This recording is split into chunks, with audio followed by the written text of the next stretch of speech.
Let's do some Q&A.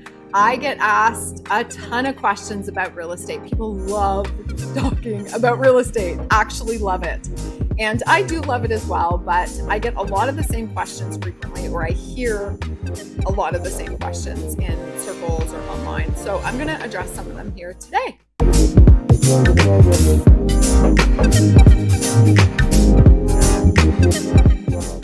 The first question that I get asked the most is, what does a real estate agent do? Now, I don't get asked that as much because most of the people that I'm working with have worked with me before, or they sent referrals to me, but I do see that question very frequently. What does a real estate agent do?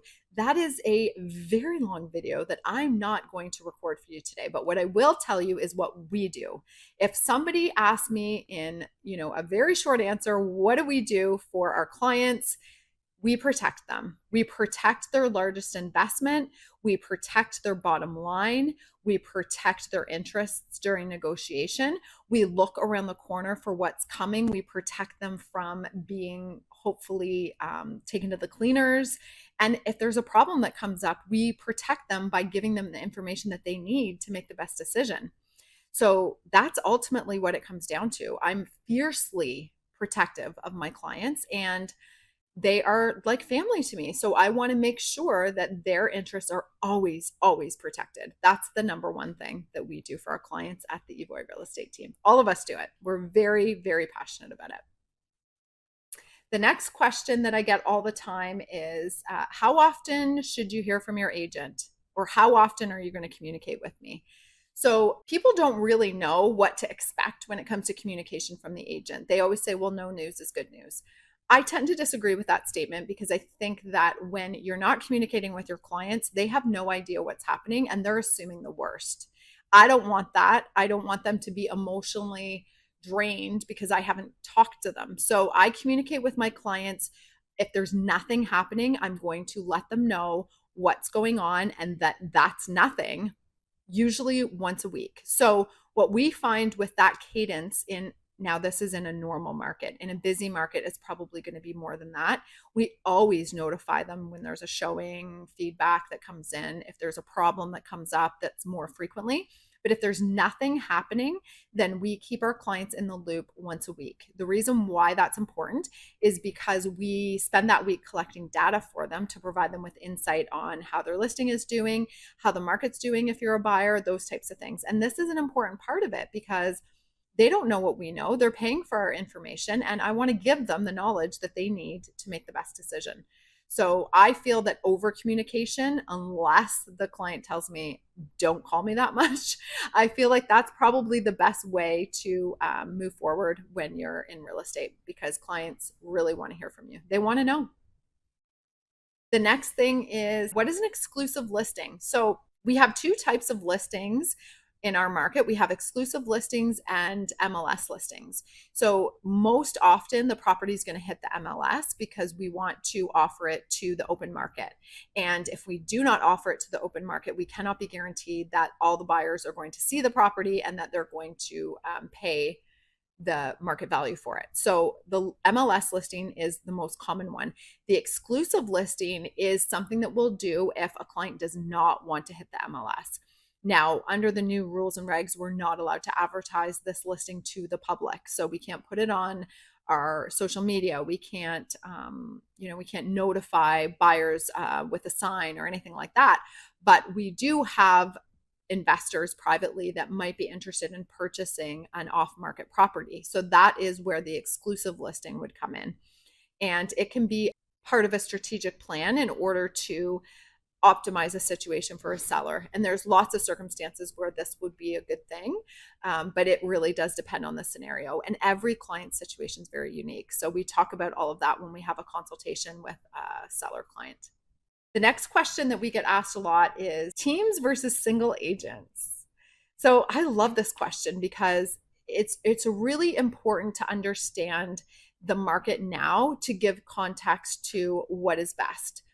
Now, a single agent is never actually a single agent. They are working with other buyer agents to help to sell your home. They're working with home inspectors. they are working with lenders. We touch a lot of people in a real estate transaction. So in an essence, no agent is actually a single agent. It takes a lot of people to get from list to sale and closing, but there's a lot of stages in between, befores and afters, and all of that to say, a single agent, having been one myself, the market is very complex and the needs of the clients are high. So I prefer to have a team of expert people. This is really critical. You don't want a team of people that aren't working, but you do want to have a team that operates in their unique genius zone. So what I have found is, having been a single agent, having been a small team, having been a larger team, I find that having the people that work the best in their unique abilities always translates best for our client, because then they end up getting somebody that's really good at all the different stages. Communication is really essential when you're dealing with more than one person, whether it's the lead or a buyer's agent on the team, or however the team is structured. And there's a lot of different structures out there. But having a team, to me, is always better, because you're getting all those people for the price of one agent. And always more heads are better than one, especially when it comes to solving problems. We all have different experience, different insights, different contacts that we can reach out to if you need something. So I think in that case, in most buyer and seller situations, having a team is better. However, I know a lot of really great single agents. Again, they don't usually work alone. They have other people that help them. But from a buyer or seller side, oftentimes you won't know that. The next question that I get is, how long does it take to sell my home? And that is a really nuanced question, because it depends on the market. It depends on the condition of your home. It depends on the agent that you're hiring and how they're marketing the home. We see typically, when we do really good marketing, that the home will sell usually in this market. The home will sell usually within 2 weeks. If it's priced well and it's been prepared well and we've done everything that we do really well to launch the listing, then we're seeing in this current market right now, about 2 weeks is what we're going to anticipate that your home is getting showings for. If it's more than that, then we usually have to make an adjustment, and we will talk about that in the strategy session. But every seller's situation is unique, and obviously we don't want to have it on the market for too long, because that's going to cost you money. Another question that I get all the time is, I get this actually from coaching clients, so real estate agents, is, why is video important? So I coach real estate agents, and video is a really important aspect of marketing a property. It's so critical to make sure that there's a really nice video done for presenting the home to the market. But beyond that, video is also a great way to communicate. You're watching a video right now, so you agree. And you can get a real sense of the individual when you're watching a video. So if I'm not for you, you're going to know that when you watch this video. And therefore, there's no need to have that awkwardness when we work together and it's probably not a good fit. But if you feel like you relate to somebody, you can tell from their video. So as a real estate agent, that can be really beneficial when you're building your business. But also as a buyer and seller, you can look at the agent that you're going to hire in their videos, so you know exactly how they seem, and you feel like you already know them, and it either puts your mind at ease or you decide they're not for you. So video is really important for agent relationships with their clients, but it's also extremely important in marketing the home that you're going to sell. Very, very important. One of the questions I see frequently is, why is my home not selling? Why is that home not selling? I'm going to challenge something here. It's probably overpriced. Now, that's not necessarily always the case. I will say that. But if the home was listed for $1, it would probably sell. Our job as agents is to get the most money for our client, always, without a question. But there's usually a few reasons why a home isn't selling. And almost always it's the price, because price can overcome anything. If the house is very damaged, or there's a lot of problems with the house, it would sell for the right price. So that is probably the number one reason why homes don't sell.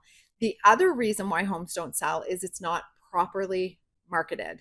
So Our job is to get the most money for our clients. We also have to work in our clients' best interest. And to get the most money for the property, we need to expose it to the most buyers. And how do we do that? We market the property. Now, a lot of agents don't know what marketing actually looks like. It's not just putting it on the MLS. There's a lot of things that go behind marketing. Our marketing plan is 75 points. So there's a lot that we do to market a home for sale. And I understand that that's not always going to be the case. But most times when your home is not properly marketed, you can't be sure that the buyers saw the home. So we want to cast the biggest net and make sure that we get the most amount of fish to optimize the return on investment for your home. So price and marketing are usually the reasons. The other reasons can be things like, there's a really bad smell or it's in a really bad location. But again, if the price is reflective of those issues, the property should still sell. I know lots of investor clients that will buy a home even though it stinks. So if you are concerned about why your home's not selling and you're on the market right now, call your agent, ask them. I'm sure they'll give you some insight as to what's going on. But really, you need to consider what's happening behind the scenes on your property.